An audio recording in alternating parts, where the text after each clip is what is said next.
interval of a third and the interval of a tenth essentially are just separated by 1 octave. The first example I gave you was an example where you were hearing thirds. The distance of a third is just simply the distance of 3 notes. From C to E is a third. From D to F is a third. E to G, F to A, G to B, A to C, B to D. When we raise the top voice an octave, the distance is still essentially a third, but the space, the voicing, allows 4 notes in between. Why is it important to note intervals on a guitar? Well, if you play a melody and you want to harmonize that melody, it really is helpful to be able to know which notes would actually harmonize. So imagine you were playing a real familiar tune like and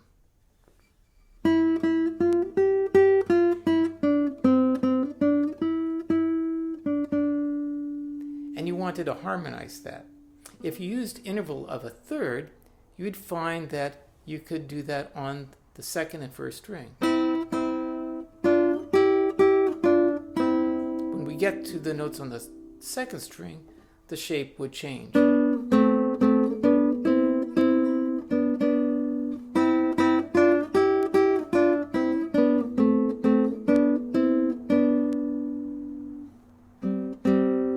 At the very end, I had to change it. Because the third at the very end would have ended up being the interval for that would suggest an A minor chord instead of a C chord.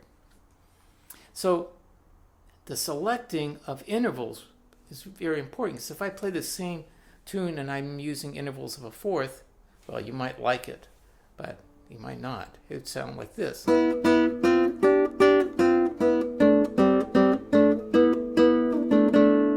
Sounds medieval, doesn't it? And again, if I wanted that sound, I could actually use those intervals to create a very medieval quality to it.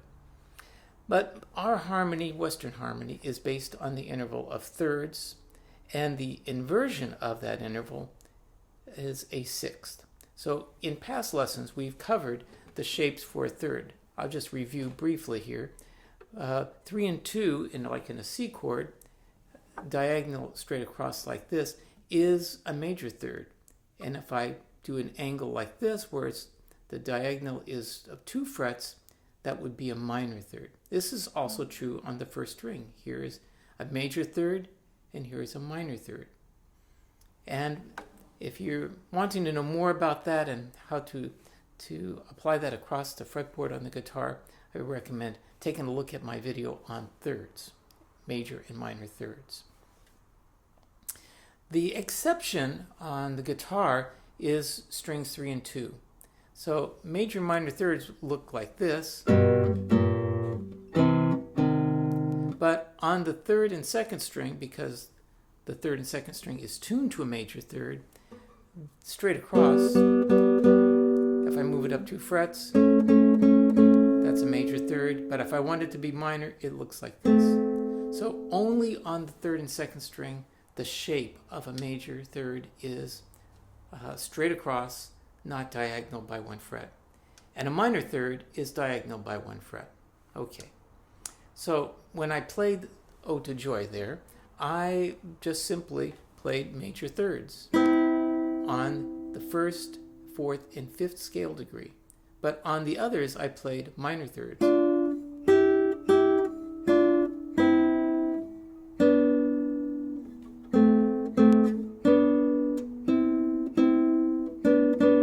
Yeah, and it worked pretty well. But if I wanted to do the same thing with a little bit more, with a larger bass sound, I could bring the C down an octave, and then instead of having a third, I'd have a tenth, and that would sound like this.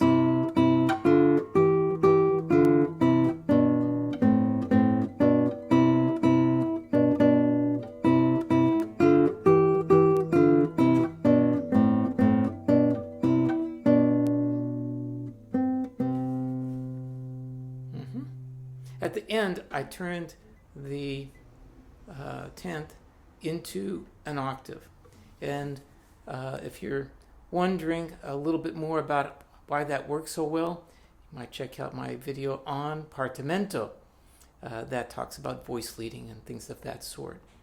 Okay, so here we go. On your practice, you can start to actually develop this skill by just simply becoming aware of how that works across the fretboard and taking a scale. I know scales can sometimes seem like they're just exercises, but scales can lead to discoveries, and those discoveries can help you with improvisation as well as harmonization for your own arrangements. So if I took the same Ode to Joy and I wanted to mix it up, I could use those tenths to be able to harmonize the entire piece or the entire song. There are other ways of doing that. In past videos, we've talked about thirds and sixths. Those would also work. So let's make a kind of comparison. And then I'm going to recommend for those of you who are classical guitarists, you may be aware that Mauro Giuliani wrote a series of exercises, some on just simple arpeggios,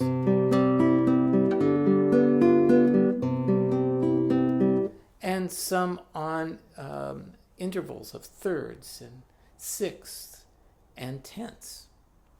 And those exercises probably seem pretty boring, and they may not be your cup of tea.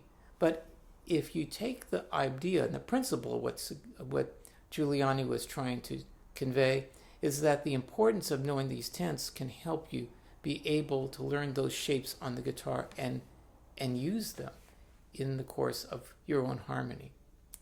And there are lots of examples in which those shapes are applied in a piece of music. So let's take a different example, a piece that may be like in a minor key, and how that would compare. So I'll play a tune that you might recognize.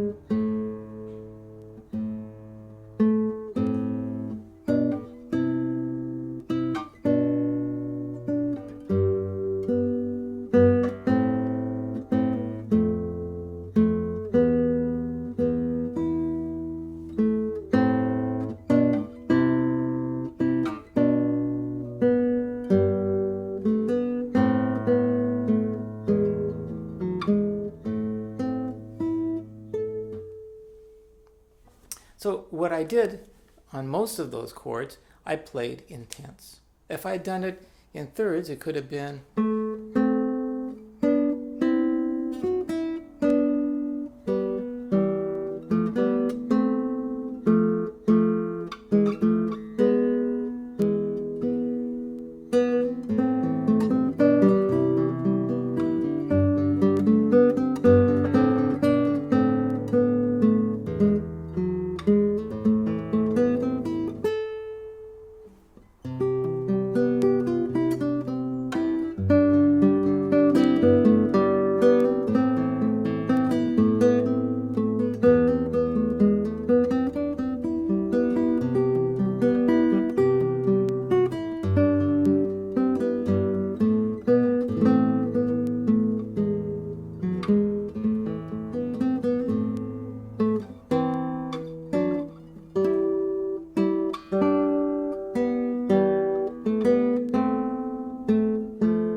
So I invite you to consider practicing your scales.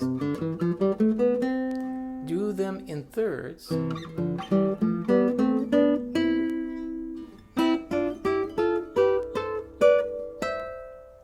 And you'll notice on the first, fourth, and fifth scale degree, you want major thirds. And on the other scale degrees, 2, 3, 6, and 7, you want minor thirds, 2 frets. If we're doing sixths, it will be this shape for a minor 6 and this shape for a major 6. It works opposite. So on the first, fourth, and fifth scale degree, you want minor 6, and for all the rest of them, major 6. Another video will explain the reason why. And last but not least, in today's lesson, tenths. If you're doing them across the string like this, you'll see that shape will look like this for major, and like this for minor. So there's 2 frets in between, and then 1 fret in between for this. So if I'm moving up, and some of you might remember the piece Blackbird by the Beatles. And if you do, it would begin.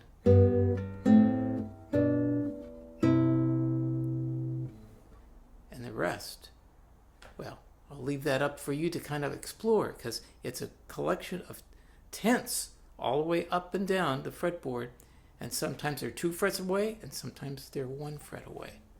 Okay, I hope this was helpful to you, enjoyable. If you take a moment, push like and subscribe. Have a great week.